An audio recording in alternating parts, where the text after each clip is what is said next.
Tout au long de la vie de Rachel, quelqu'un d'autre avait toujours pris les décisions importantes à sa place, la privant de son droit de choisir et de se sentir libre.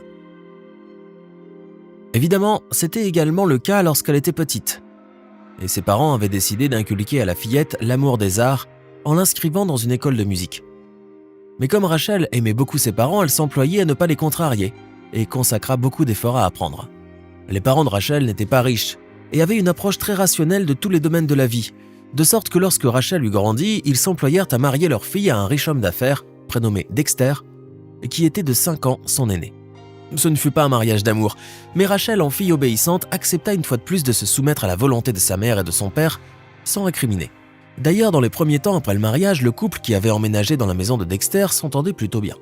Mais peu à peu, Dexter, ayant compris que Rachel était une jeune femme docile, il se mit sans remords à vouloir contrôler sa femme et à lui dire ce qu'elle devait faire et comment elle devait se comporter. Le plus souvent, les sautes d'humeur de Dexter étaient associées à des succès ou des échecs au travail, lesquels se reflétaient invariablement dans son attitude envers Rachel. Lorsqu'elle apprit qu'elle était enceinte, Rachel espéra que Dexter changerait et qu'il ressentirait enfin pour elle des sentiments plus tendres à la naissance du bébé. Malheureusement, celui-ci n'en devint que plus odieux encore. La naissance de la petite Molly coïncida avec de grands succès de Dexter dans sa vie professionnelle, si bien qu'il confia toute la responsabilité de l'éducation de leur enfant à sa femme. Ainsi, lorsque le bébé était malade ou de mauvaise humeur, Rachel s'occupait d'elle toute seule, faisant tout pour préserver la quiétude de son mari. Malheureusement, son abnégation n'eut aucun effet sur le renforcement de leur couple, car au fil du temps, Dexter se transforma en un véritable tyran domestique. Souvent, il rentrait du travail au milieu de la nuit et cherchait chicane à son épouse. Rachel en vint à se dire que son mari la trompait probablement, surtout qu'elle voyait de plus en plus souvent des traces de rouge à lèvres sur son col de chemise ou des cheveux de femme collés au revers de sa veste. Un jour, Rachel eut donc le courage d'interroger directement son mari à ce sujet. Et en réponse, Dexter s'écria avec colère. « Et alors, ça ne te plaît pas ? Eh bien, tu n'as qu'à débarrasser le plancher. Personne ne te retient ici. » Rachel se mit donc sérieusement à réfléchir à la suggestion. La petite Molly venait d'avoir 5 ans, et ressemblant à sa mère, elle était tout aussi tendre, fragile et vulnérable qu'elle. « Je ne pense pas que cette vie dans une atmosphère de scandale et de reproches lui convient, » pensa Rachel avec anxiété, fatiguée des harcèlements incessants de son dictateur de mari. Elle se sentait d'autant plus isolée qu'elle ne pouvait pas demander de l'aide à ses parents, car ceux-ci, ayant donné leur fille en mariage, considéraient que la place de celle-ci était désormais aux côtés de son mari. « Rappelle-toi, Rachel, quoi qu'il arrive avec ton mari, il n'y a pas d'issue pour toi, » lui disait sa mère, elle-même habituée à vivre dans une atmosphère similaire et à se soumettre à son mari en tout.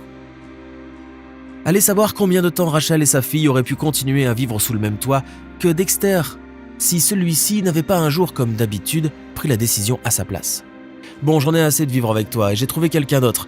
Alors tu peux faire tes valises et foutre le camp d'ici, » lui dit un jour son mari sans raison apparente. Rachel, luttant pour retenir ses larmes, se mit à préparer la petite Molly et à rassembler ses affaires. Elle ne put pas emporter grand-chose avec elle, essayant surtout de ne pas oublier l'essentiel, dont son cher violon qui lui était très cher, car c'est avec lui que Rachel avait eu son premier contact avec la musique lorsqu'elle était enfant. De son côté, Molly, incapable de comprendre pourquoi son père les mettait à la porte, continuait à regarder Rachel dans les yeux, essayant d'y trouver la réponse, mais elle n'y voyait rien d'autre que des larmes et du ressentiment. Heureusement pour la mère et sa fillette, elle trouva rapidement et par pur hasard un endroit où vivre, alors que Rachel, en pleurs, marchait dans la rue en tenant la main de la petite Molly. « Excusez-moi madame, mais pourquoi pleurez-vous ? Peut-être que je peux vous aider d'une manière ou d'une autre ?» demanda soudainement une vieille dame en touchant l'épaule de la jeune mère. En réponse, Rachel sanglota et secoua la tête, mais la gentille dame refusa d'abandonner et convainquit Rachel de l'accompagner chez elle. Et là, autour d'une tasse de thé dans la cuisine, la jeune femme raconta sa triste histoire. Après avoir écouté, la généreuse dame, qui se prénommait Deborah Wilson, proposa à Rachel de rester vivre avec elle, avec sa petite fille, en insistant sur le fait qu'elle n'aurait rien à payer pour son séjour. En réponse, Rachel et la petite Molly prirent Madame Wilson dans leurs bras, ce qui fit monter les larmes aux yeux de la vieille dame. Du calme, mes chéris. Ce serait plutôt à moi de vous remercier de me permettre de ne pas mourir seule, murmura la digne dame très touchée. Ayant désormais un toit sur la tête et pouvant compter sur la gentillesse de Madame Wilson, qui devint la grand-mère et l'infirmière de Molly, Rachel trouva rapidement du travail dans un orchestre avec lequel elle donnait des concerts lors de divers événements. En observant sa mère, Molly se mit à apprendre à jouer du violon toute seule, pour le plus grand plaisir de Madame Wilson, qui aimait la musique et qui considérait désormais Molly comme sa propre petite fille. Une fois Dexter sorti de sa vie, l'existence de Rachel reprit lentement son cours. Pour la première fois de sa vie, sans parents et sans mari, elle put se sentir libre de faire ses propres choix. Mais elle ignorait que le destin avait encore bien d'autres projets pour elle.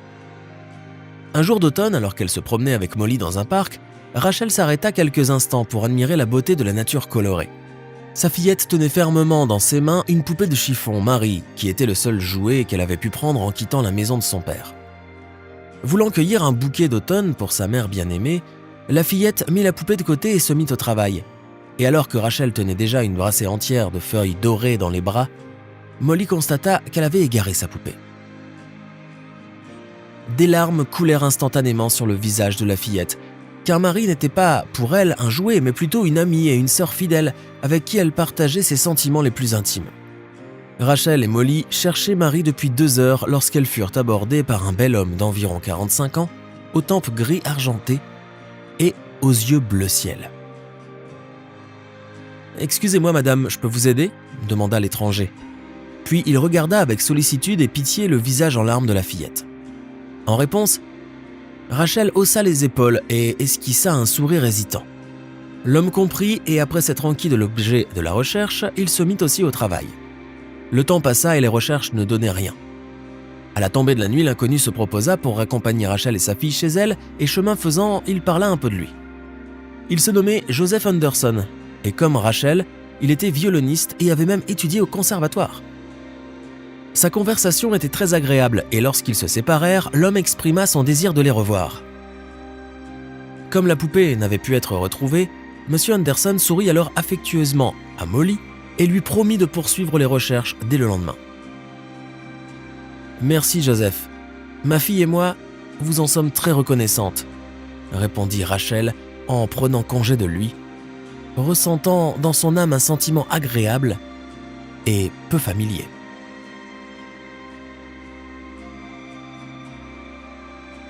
Joseph tint bien sûr sa promesse et revint le jour suivant. Comme on pouvait s'y attendre, la poupée resta introuvable. Mais Joseph avait prévu une parade. Prenant une enveloppe scellée dans sa poche, l'homme la remit cérémonieusement à la fillette. « Tiens ma chérie, c'est pour toi », dit Joseph en souriant de façon énigmatique. Comme Molly ne savait pas encore lire, c'est Rachel qui ouvrit l'enveloppe. Elle contenait une lettre que Joseph avait écrite au nom de Marie, et dans laquelle celle-ci lui disait qu'elle partait à la découverte du monde. La mine affligée de la petite fille disparut instantanément pour faire place à un doux sourire. Rachel regarda avec reconnaissance Joseph, qui fit semblant de ne pas comprendre de quoi il s'agissait. À compter de ce jour, Molly reçut presque quotidiennement des lettres de Marie. Et comme M. Anderson avait appris que la fillette aimait la musique, il commença à lui donner des leçons de violon.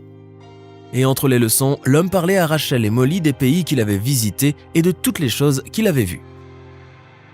Au bout de quelque temps, Rachel se rendit compte qu'elle attendait avec impatience ses rencontres quotidiennes avec Joseph et qu'elle était très inquiète lorsqu'il était en retard. Leur relation était amicale et même s'ils éprouvaient l'un pour l'autre des sentiments plus profonds, ils ne les montraient pas. Lentement, quelques mois passèrent de cette façon.